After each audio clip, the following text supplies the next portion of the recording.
Hi everybody, my name is Abigail Skrasky and this is my DEL 111 Diversity Reflection Assignment.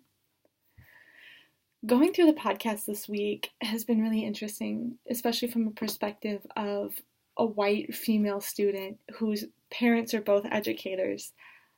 I really began to get really upset listening to the first one, especially when we talk about the accidental desegregation of a school district. The response the Francis Howell parents had toward all these Normandy kids was absolutely appalling. And while it's easy to pass judgment sitting from my chair listening to everything going by, you can also understand the parents' perspective as the media builds something up to be something that it's not. But the other heartbreaking thing is when we begin to talk about the Normandy School District, who recognized that there's a great school only 5 miles away, but chose to make the process more difficult by sending them 20 miles away to Francis Howell. That just kind of breaks your heart. But then on the flip side, you have instances like Hartford, Connecticut, where charter schools are being set up in the city, where instead of bringing the black kids to the white schools, you're bringing white kids to the black schools, or the Latino schools, or the Puerto Rican schools. And it's really an interesting twist of events in that you're doing this intentionally. Your goal is to desegregate and to integrate and create this multicultural environment and give students an opportunity to pursue what they're passionate about. But you don't bring up the desegregation of the school district as a selling factor. You make it seem as if this is a byproduct. And the attention to detail that really takes is highly impressive. But as we go through this whole thing, it's very interesting to hear it from the perspective of the children going there. When you heard the one boy talk about the planetarium in his school, that's absolutely mind-boggling and a phenomenal opportunity. But then you also hear the girls struggle to assimilate to the culture in Francis Howell, and the struggle of, do I assimilate completely, or do I just try to reach acculturation in that I am my own third culture that's blended between the two? And that's a really difficult concept to wrestle with when you're in middle school, and especially when we're talking about something as important as education. It's very difficult if your parents don't buy into the fact that education does have such a power to change your life. And as I was listening to that first podcast, and she brought up that a member of the school board stood up to a class of high school graduates and apologized for not giving them sufficient education. My heart wanted to break, and I just wanted to yell at the man, because as educators we understand, or should understand at least, how valuable education is. It is so valuable that you cannot measure it in dollars.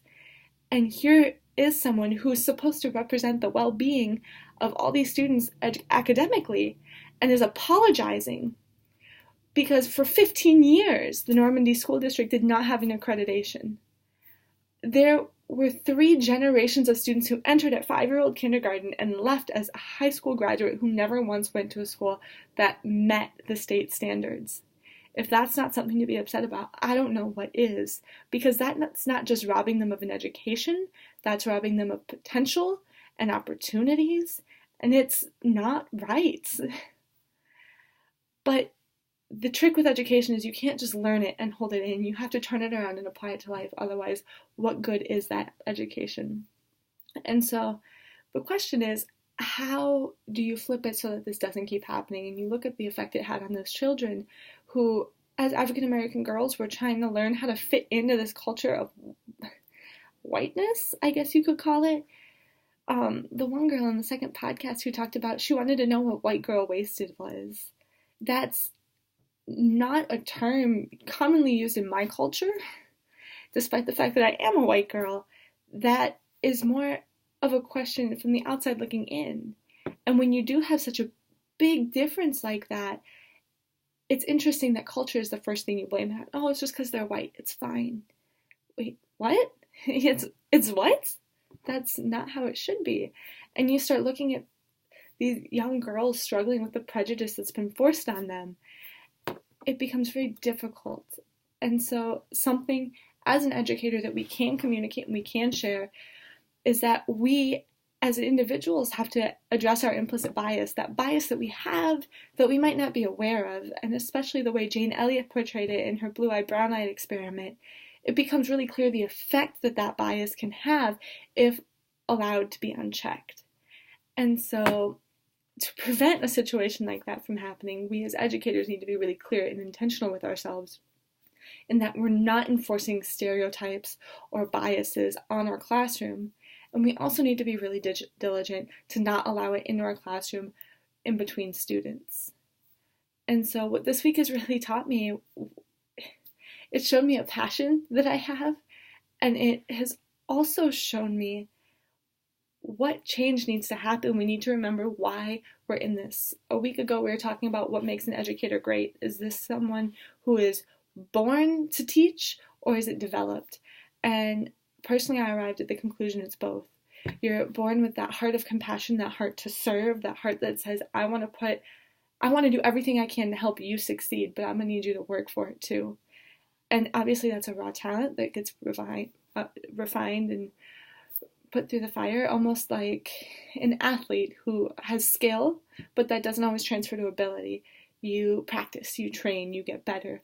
As teachers, we study, we learn, we refine our knowledge, we reevaluate, and that is how we get better. So this week has shown me how much implicit bias I have to deal with before even thinking about stepping foot in a classroom. And it's also reminded me of why I want to teach. It's reinforced this is for the students, this is not for me. When you're in it for you, that's when situations like Normandy come up, where you say, I could send you 5 miles away and give you a great education. I'm going to make it hard on you. I'm going to send you 20 miles away to Francis Howell. Thank you.